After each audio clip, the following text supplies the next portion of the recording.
सोचिए कि दिल्ली का चुनाव हुआ और कोई पार्टी सिर्फ 2 ही सीट जीती, लेकिन उसके बाद भी 2 सीट होते हुए भी वो पार्टी अपनी ताकत का एहसास करा देती है। तो शायद आपको हैरानी होगी, और आपको हैरानी इस कहानी पर भी होगी जो हम आपको यहाँ सुनाने जा रहे हैं। ये कहानी है 2008 के विधानसभा चुनाव की। एक ऐसा चुनाव जहां बीजेपी सत्ता वापसी की सबसे बड़ी उम्मीद लगाए बैठी थी। एक ऐसा चुनाव जहां शीला दीक्षित इतिहास रचने के दहलीज पर थी, और एक ऐसा चुनाव जिसमें पहली बार मायावती की पार्टी बीएसपी अपनी सियासी किस्मत आजमा रही थी। सवाल कई थे, चुनौतियां भी कई सामने थी, और सबसे बड़ा जनादेश था जो दिल्ली की जनता ने दिया था। खास बात यह है कि चुनाव उस समय में हुआ था जब देश एक बड़े आतंकी हमले से ग्रसित था। 26 नवंबर को मुंबई में आतंकी हमला हुआ और फिर 29 नवंबर को दिल्ली में वोटिंग हुई। यानी कि डर और खौफ के बीच में दिल्ली वालों ने अपने मताधिकार का इस्तेमाल किया।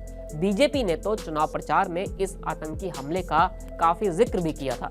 जिम्मेदार तो केंद्र में बैठी यूपीए सरकार को ठहराया था, लेकिन साथ में दिल्ली की शीला दीक्षित की सरकार को भी निशाने पर ले लिया था। दिल्ली का ये वाला चुनाव कई मायनों में काफी खास रहा। पहले शिकायतें रहती थी कि मुद्दों वाली राजनीति नहीं होती है, जरूरी मुद्दे पर वोट नहीं मांगे जाते हैं, लेकिन दिल्ली के इस चुनाव ने उस धारणा को बदल दिया था। ऐसा इसलिए क्योंकि कांग्रेस तो शीला दीक्षित को आगे कर चुनाव लड़ रही थी, वहां भी कांग्रेस के विकास कार्य को ही चुनावी प्रचार का आधार बनाया गया था। शीला चाहती तो काफी आसानी से अपने चेहरे के दम पर जीत हासिल कर सकती थी, लेकिन उन्होंने ऐसा ना करके दिल्ली के विकास कार्यों को आगे कर दिया। उनकी हर रैली में फ्लाईओवर, हाईवे, मेट्रो का जिक्र था। किस तरह से झुग्गी वालों को सस्ते आवास दिलवाए गए, इसका जिक्र रहा। पूरा चुनाव इस बात पर केंद्रित कर दिया गया था कि कांग्रेस ने दिल्ली की जनता को क्या क्या दिया है। दूसरी तरफ खड़ी बीजेपी कहने को मजबूर थी कि बिजली, पानी, महंगाई और भ्रष्टाचार का मुद्दा वो उठा रही थी। खूब चिल्लाया गया, खूब प्रदर्शन किए गए, लेकिन उनका प्रचार आरोप और प्रत्यारोप वाला ज्यादा रहा, जो तब शीला दीक्षित की साफ छवि को नुकसान नहीं पहुंचा सका। इसके ऊपर बीजेपी के साथ जो समस्या 2003 के चुनाव में रही थी, कुछ वैसा ही हाल 2008 के चुनाव में भी देखने को मिला था।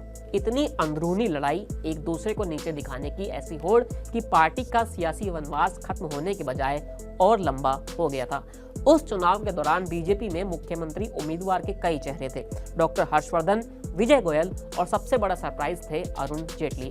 इन 3 नेताओं की सबसे ज्यादा चर्चा चल रही थी, लेकिन बीजेपी ने उस जमाने में भी एक एक्सपेरिमेंट किया और चुनाव से पहले अपना सीएम फेस विजय कुमार मल्होत्रा को बना दिया। चेहरे पुराने थे, दिग्गजों में गिने जाते थे, लेकिन पार्टी के ही कई नेता उनके चयन से सहमत नजर नहीं आए।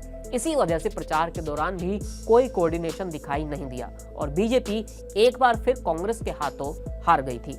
2008 के विधानसभा चुनाव में कांग्रेस ने कुल 43 सीटें जीती थी, जबकि बीजेपी 23 सीटों पर जाकर सिमट गई थी। इस चुनाव में एक सरप्राइज एलिमेंट बनकर आई थी मायावती की बहुजन समाज पार्टी, जिसने सिर्फ 2 ही सीटें जीती थी, लेकिन उसका वोट शेयर 14.05% तक पहुंच गया था। अब मायावती का कमाल ऐसा रहा कि कई सीटों पर वो दूसरे नंबर पर भी रही, और जानकारों ने यह माना कि इसी वजह से बीजेपी को नुकसान उठाना पड़ा था। अब चुनाव नतीजों में कांग्रेस के पक्ष में जनादेश गया, तीसरी बार लगातार सत्ता मिली और शीला दीक्षित ने इतिहास रच दिया। वो तब देश की पहली ऐसी मुख्यमंत्री बन गई थी जिनकी लगातार तीसरी बार ताजपोशी हुई थी। फिलहाल इस कहानी में इतना ही, फिर मिलेंगे नई कहानी के साथ। शुक्रिया।